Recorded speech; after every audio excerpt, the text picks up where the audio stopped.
The idea of the turntable is to give us an extra facility for turning locomotives, for turning rolling stock. It's a great use for us, whether it's for evening out wheel wear, flange wear, stop paint fading on one side, to get vehicles round for photo charters and so forth. Very, very useful, apart from being a great public attraction in its own right. The first major part on the site was the excavation itself, which was a huge hole, a massive hole. We had 1,800 cubic metres of soil taken out. It was massive. So the hole was 70 foot across and nearly 12 feet deep.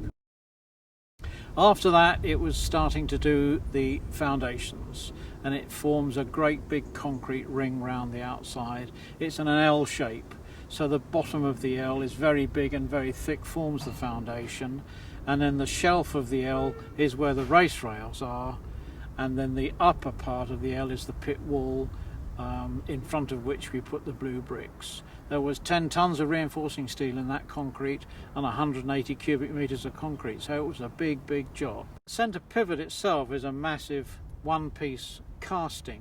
It has 8 huge bolts holding it down. The centre of the casting has a hemispherical cup in the top of it, with a ledge running around the outside.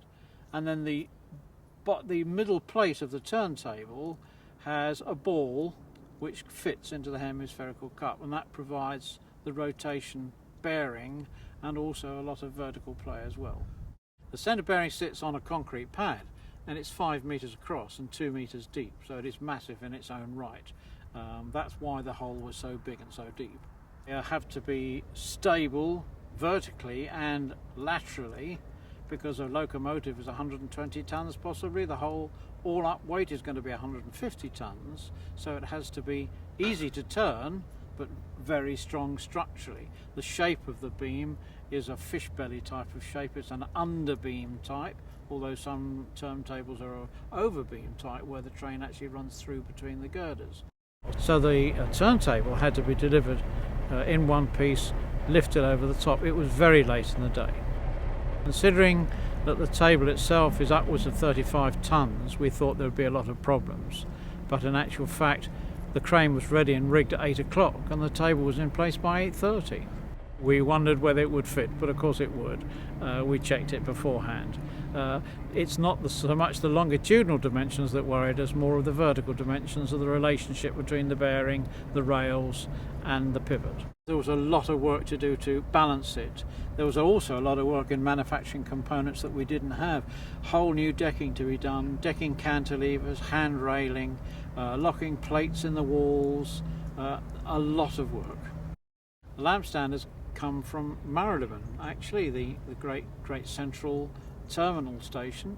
They've been lying in the grass here at Quorn for quite a while, and it just seemed the right thing to do, to employ these for that use.